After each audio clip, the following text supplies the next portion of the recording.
ನಮಸ್ಕಾರ ಸ್ನೇಹಿತರೆ. ಜ್ಯೋತಿಷ್ಯ ಶಾಸ್ತ್ರದ ಪ್ರಕಾರ ಯಶಸ್ಸನ್ನು ಸಾಧಿಸಲು ನಮ್ಮ ಕುಂಡಲಿಯಲ್ಲಿ ಪ್ರಬಲವಾದ ಗುರುವಿನ ಪ್ರಭಾವ ಇರಬೇಕು ಎಂದು ಹೇಳುತ್ತಾರೆ. ಆಗ ಮಾತ್ರ ನಾವು ನಮ್ಮ ಕೆಲಸ ಕಾರ್ಯಗಳಲ್ಲಿ ಅತ್ಯುತ್ತಮ ಗುರಿಯನ್ನು ಸಾಧಿಸಬಹುದು.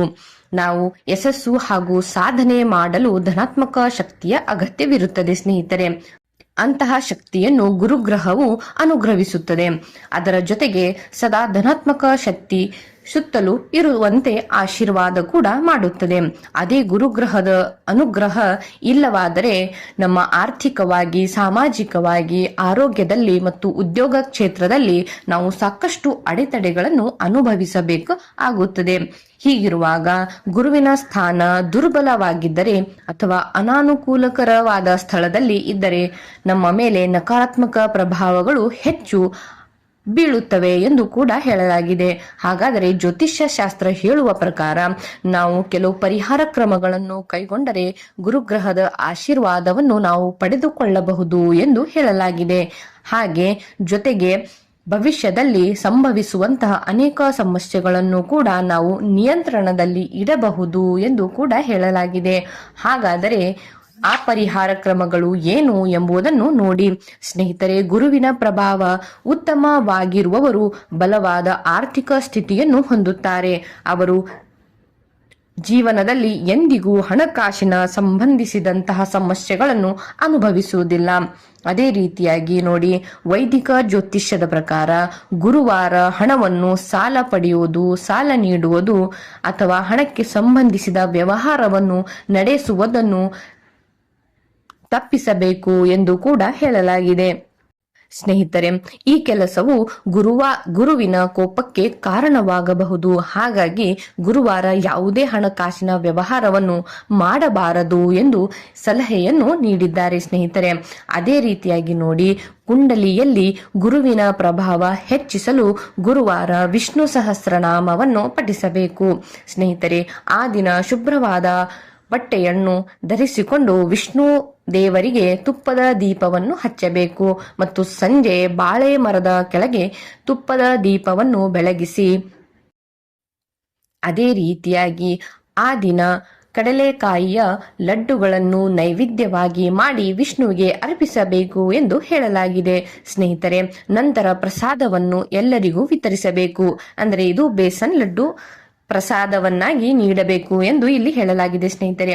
ಹೀಗೆ ಮಾಡುವುದರಿಂದ ವಿಷ್ಣು ದೇವರ ಆಶೀರ್ವಾದ ದೊರೆಯುತ್ತದೆ. ಜೊತೆಗೆ ಜೀವನದ ಪ್ರತಿ ಒಂದು ಹಂತದಲ್ಲೂ ನಾವು ಯಶಸ್ಸನ್ನು ಸಾಧಿಸಬಹುದು ಎಂದು ಕೂಡ ಹೇಳಲಾಗಿದೆ. ಅದರ ಜೊತೆಗೆ ಇನ್ನೊಂದು ಪರಿಹಾರ ನೋಡಿ ಸ್ನೇಹಿತರೆ.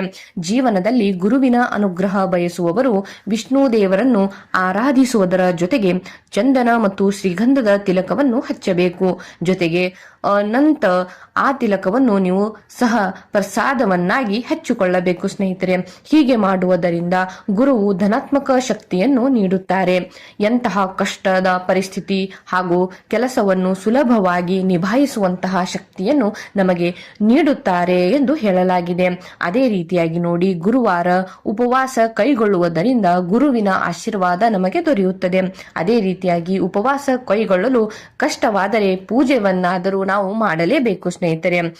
ಈ ವಿಶೇಷವಾದ ದಿನ ವಿಷ್ಣು ದೇವರಿಗೆ ಹಳದಿ ಬಟ್ಟೆ, ಹಳದಿ ಹೂವು ಹಾಗೂ ಹಳದಿ ಆಹಾರ ಪದಾರ್ಥಗಳನ್ನು ನೈವೇದ್ಯವಾಗಿ ನಾವು ವಿಷ್ಣುವಿಗೆ ಅರ್ಪಿಸಬೇಕು.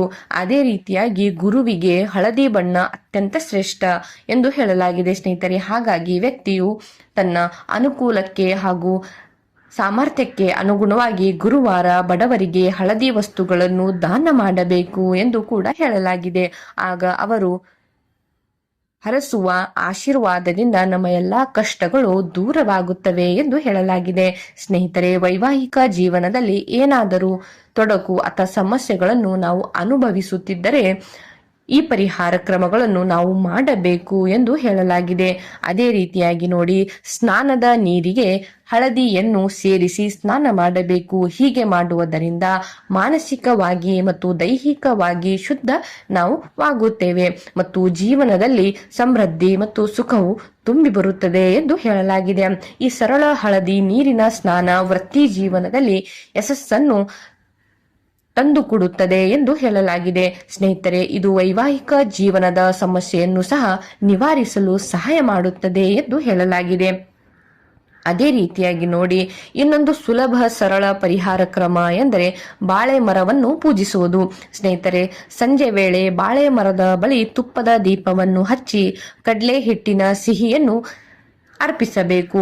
ಹೊಸ ಕೆಲಸಕ್ಕೆ ಪ್ರಯತ್ನ ಮಾಡುತ್ತಿದ್ದರೆ ಈ ಪರಿಹಾರ ನಿಮಗೆ ಅತ್ಯಂತ ಅದ್ಭುತ ಪರಿಣಾಮವನ್ನು ನೀಡುತ್ತದೆ ಎಂದು ಕೂಡ ಹೇಳಲಾಗಿದೆ.